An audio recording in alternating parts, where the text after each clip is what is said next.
नमस्कार, Saroj cooking world मराठीमध्ये आपलं स्वागत आहे. आज मी तुम्हाला शेअर करणार आहे आंबट गोड तिखट चवीचं आंब्याचं लोणचं. त्याच्यासाठी मी इथे या कैऱ्या घेतलेल्या आहेत. तुम्ही तुमच्या आवडीप्रमाणे कुठलाही आंबा लोणच्यासाठी वापरू शकता, कारण वेगवेगळ्या प्रकारच्या आंब्याचं लोणचं हे करतात. पण आता मला हे माझ्या मैत्रिणीने दिलेत, त्यामुळे मी याचंच थोडंसं लोणचं तुम्हाला करून दाखवणार आहे. त्याच्यासाठी कैऱ्या स्वच्छ साफ करून घ्यायच्यात आणि आपल्याला हव्या त्या आकारात चिरून घ्यायच्यात, मोठ्या छोट्या आकारात. तर मी अशा ह्या चिरून आदल्या दिवशी मीठ आणि हळद लावून ठेवलेलं आहे. तर 1 चमचा मीठ आणि अर्धा चमचा हळद लावून रात्रभर मी अशाच ठेवलेल्या झाकून, आणि मग दुसऱ्या दिवशी त्याचं जे पाणी निघेल तेवढं काढून टाकलेलं आहे. उन्हात मी वाळवलेले नाहीत. तुम्हाला हवे असल्यास उन्हात ह्या वाळवू शकता. तर याच्यात मसाला कोणता घालायचा? लोणच्याचा मसाला तयार करण्यासाठी 1 चमचा मी इथे मेथी घेतलेली आहे, 2 चमचे इथे मी बडीशेप घेतलेली आहे, 2 चमचे धणे घेतलेले आहेत आणि 2 चमचे राईची पावडर म्हणजेच डाळ घेतलेली आहे, 1 चमचा जिरे घेतलेले आहे.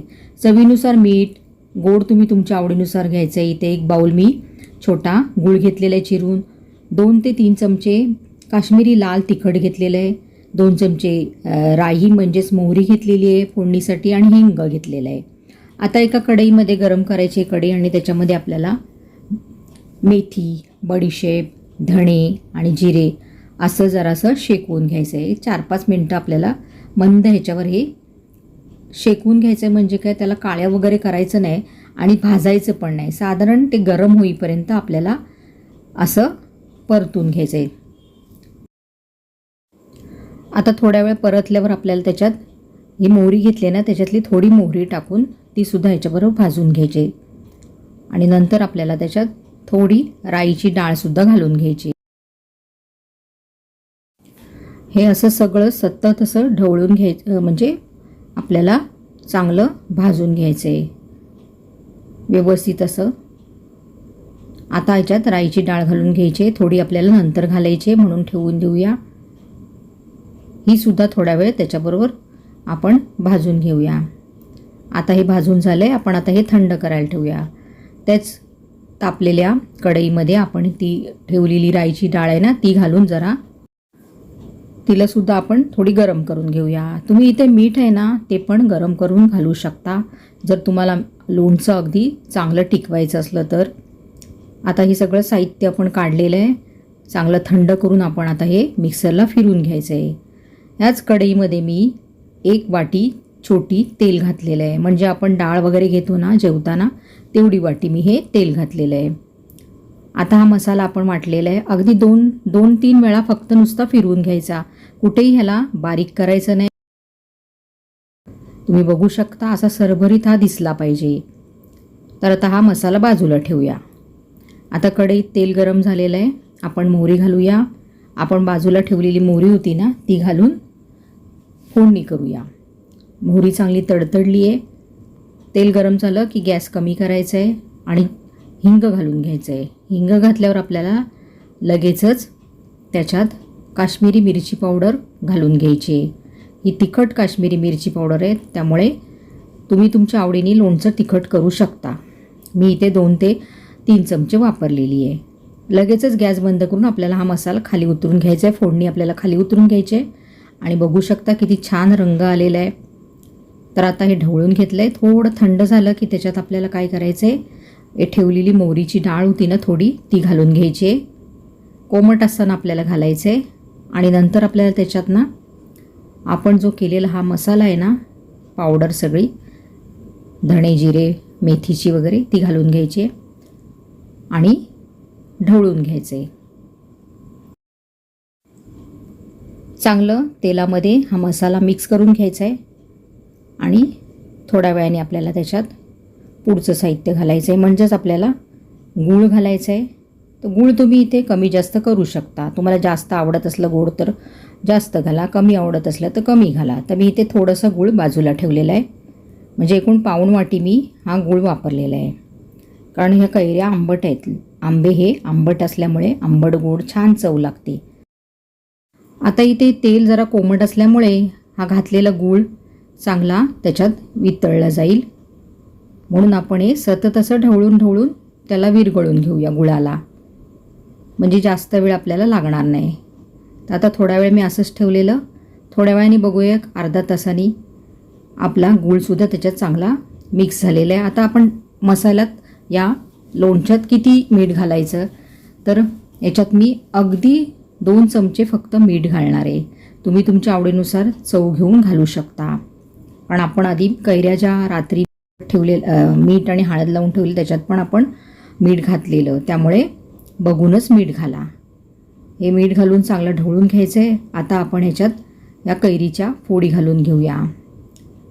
तर या फोडी घातल्यावर तुम्हाला इथे हा मसाला कमी वाटेल, पण तुम्ही नंतर बघू शकता खूप हा मसाला पातळ होईल, कारण कैरीचं अंगचं पाणी जाईल आणि गुळाचं सुद्धा ते पाणी त्याच्यात होईल तेलामध्ये, आणि पातळसर असं आपला हा लोणचं तयार होईल. कारण ते अंगचं पाणी असलं ना का आणखीन छान रसाळ असा हे लोणचं लागतं. त्यामुळे एकदम सगळं पाणी काढून नाही टाकायचं. तर आता मी हे चांगलं ढवळून घेतलं आहे. तुम्ही बघू शकता खूप सुकं वाटते ना, पण आपल्याला हे 2-4 वेळा सतत ढवळून घ्यायचं आहे. तर आता मी पुन्हा हे ढवळून झाकून ठेवते थोड्या वेळासाठी. पुन्हा 1-2 तासांनी मी बघणार आहे. तर आता 1-2 तास झालेले आहेत. आता पुन्हा मी झाकण काढते. तुम्ही बघू शकता किती छान प्रकारे लोणच्याला हे तेलाचं कलर आलेलं आहे मसाल्याचा, आणि हे पातळसुद्धा झालेलं आहे, कारण गूळसुद्धा चांगल्या प्रकारे विरघळलं आहे आणि कैरीच्या अंगचं पाणीसुद्धा त्याच्यात मिक्स झालेलं आहे. तर आता हे मी सतत ढवळत आहे 2-2 तासांनी. आता पुन्हा हे ढवळून मी झाकून ठेवणार आहे. तुम्ही बघू शकता मसाला आपला किती जास्त वाटतोय तो. तर एवढं प्रमाण हे मसाल्याचं ह्या कैऱ्यांसाठी बरोबर आहे. म्हणजे जवळजवळ ह्या अर्धा किलो कैरीसाठी हे एवढं माप अगदी बरोबर आहे. तर तुम्ही बघू शकता रसाळ असं हे आंबट गोड लोणचं. आता आपण लगेचच भरायचं नाही आहे, कारण त्याला दुसऱ्या दिवशी आपल्याला बरणीत भरायचं आहे. तर मी पुन्हा या फोडी अशाच लावून ठेवणार आहे आणि झाकून ठेवणार आहे. तर असं आपल्याला 2-3 वेळा करायचं आहे, म्हणजे गूळ आणि तो जो मसाला आहे ना तो सगळ्या ह्या फोडींना व्यवस्थित लागला पाहिजे आणि तेलामध्ये तो चांगला मिक्स झाला पाहिजे. तर पुन्हा आता मी हे झाकून ठेवले. आता दुसऱ्या दिवशी मी हे झाकण काढलेलं आहे. तुम्ही बघू शकता छान प्रकारे आपला लोणच्याला रंग आलेला आहे आणि कैरीच्या फोडीसुद्धा थोड्या कमी झालेल्या आहेत, म्हणजे आकाराने. आता आपण हे लोणचं बरणीमध्ये भरून घ्यायचं आहे. तर बरणी भरण्याच्या आधी मी इथे थोडं हिंग घेतलं आहे आणि ते हिंग आपल्याला जाळायचं आहे, गरम करायचं आहे, म्हणजे आपोआपच ते जळलं जातं. आणि स्वच्छ केलेल्या बरणीला आपण, सुकवलेल्या बरणीला आपण याचा धूर द्यायचा आहे. कारण आपल्याकडे कदाचित आपण आधी लोणचं भरलेलं असतो त्याचा वास असतो, किंवा बरणी साफ स्वच्छ सुकलेली नसते आणि निर्जंतुक होते. ह्यानी असं धूर दिल्याने हिंगाचा धूर द्यायचा आहे आणि थोड्या वेळ असंच ठेवून द्यायचं आहे झाकण लावून. तर आता मी ही बरणी तयार केलेली आहे लोणचं भरण्यासाठी. आता आपण ह्याच्यात व्यवस्थित लोणचं भरून घेऊया. बघू शकता किती लोणचं पातळ झालेले आहे ते. आता हळूहळू ते फर्मेंट होईल, म्हणून बरणी पूर्ण भरायची नाही आपल्याला. जेवढं लोणचं राहील आणि गॅप राहील ना तेवढं लोणच्यासाठी चांगलं असतं ते. एकदम काटून काट लोणच्याची बरणी कधीच भरू नये.